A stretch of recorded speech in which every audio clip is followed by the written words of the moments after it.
topic. So in particular, I really like the ghost dream. We especially liked the characters' reactions afterwards, once they had awoken from the dreams. And the contrast between Richard and Richmond was the main thing that we wanted to convey. Yes, maybe we should focus more on that dream, kind of the before and after, but really focus on positivity and negativity for our topic instead. Great idea. So, our end goal, I guess, kind of. So what we're trying to convey here is through that scene of the ghost, how the Richard and Richmond are so similar but so different because of their conscience and their positive and negative thoughts. And so we just really want to put them side to side through that instance of the dreams. In terms of the script, so we already know we want to kind of contrast and compare, I guess, Richard and Richmond through that scene of the ghost. So what do you think about how many scenes? Well, I think we should definitely have one main scene where we contrast them side by side. Yeah. And we should also, I think it'd be neat if we found quotes that directly, contrasted. Each be having their own separate conversation, but standing side by side to where you can really see the contrast and similarity in their words. Awesome. Yeah, great. And I was thinking maybe before that we could have kind of the scene of the dreams and pick out different lines from what the ghosts tell each of them to give a little background to the reader. So, for example, you could be in like a dark shaded, maybe some trees or mulch or something.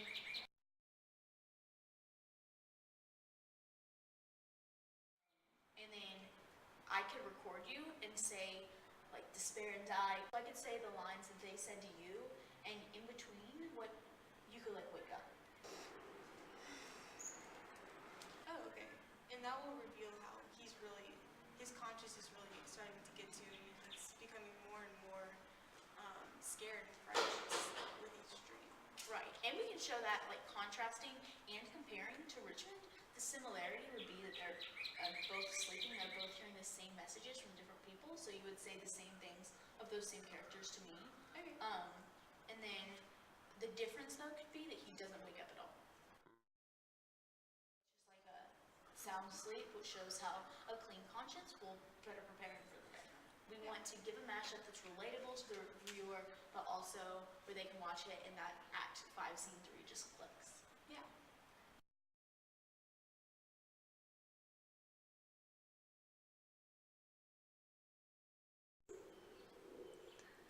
Let me sit heavy on thy soul tomorrow.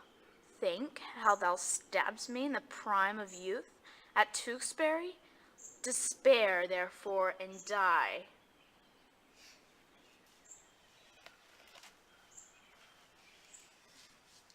When I was mortal, my anointed body by thee was punched full of deadly holes. Think on the tower and me. Despair and die. Harry the Sixth bids thee, despair and die.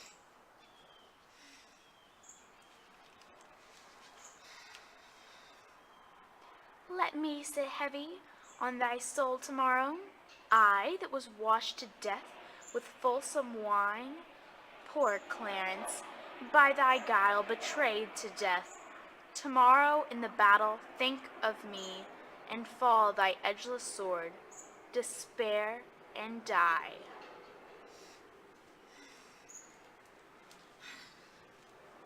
Soft I did but dream. So can you show us kind of your setting or where you plan to play your part in any of your scenes, honestly? Yeah.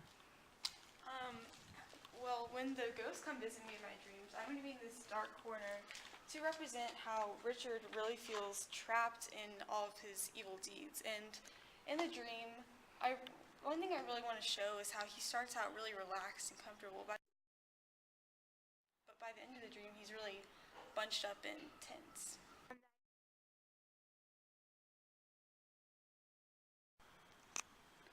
Virtuous and holy, be thou conqueror, live and flourish. Good angels, guard thy battle, live and flourish. Quiet, untroubled soul, awake, awake, Arm, fight, and conquer, for fair England's sake. Live and flourish. Soft, I did but dream. Will you show us some of your setting and talk about how you think it represents your character? Yeah, sure. So, in the second scene, after Richard has already had his dream scene, I come over here, and this is my dream scene. So, um, and I'm sleeping over here, and you can see all the greenery in the background, which is a bright contrast to Richard's dark. But at the same time, they're both in the war setting, so they're both in kind of a nature thing, which shows that similarity and difference. And I start laying on this bench here, start kind of bunched up, tense about the upcoming battle, but the more the ghosts talk to me, I start to relax. Now is the winter of our discontent. Made glorious summer by this son of yours. Do I fear myself? Alas, rather I hate myself. My heart is very jocund at the remembrance of so fair a dream. Hateful deeds, Victorious friends, murder, stern murder. sleeping and waking, oh defend me still. Tomorrow's vengeance. The day is ours. Shadows tonight have struck more terror to the soul than can the substance of 10,000 soldiers. Thou quiet soul, sleep thou a quiet sleep. Dream thou of success and happy victory. Dead midnight, All the comfort that the dark night can afford. cold, fearful drops, trembling flesh. Awake and win the day. My conscience hath 1,000 several tongues, and every tongue tells a several tale, and every tale condemns me for a villain. What traitor hears me and says not amen? I am a villain.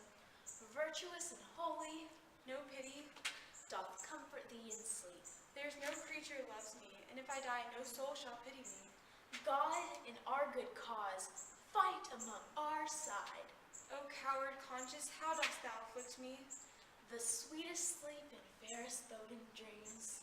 Soft. I did but dream. Despair and die. Live and flourish. Despair and die. Live and flourish.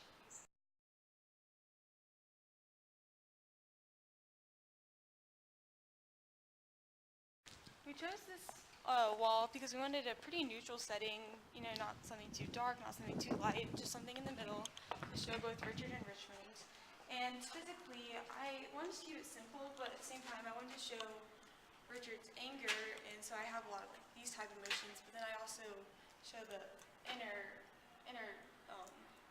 turmoil and how and I think that really shows how he's human. It allows the audience to connect with him. I try to convey matching motions to what Richard does. So if Richard goes like this, I might also go like this. But in a body language, it's less of like a this than more of like a this. Does that make sense? Because Yeah. it's more of a relaxed, I'm confident. When I go to sleep, it's a smile, whereas his is wrapped up. So you can see both the similarities and differences there.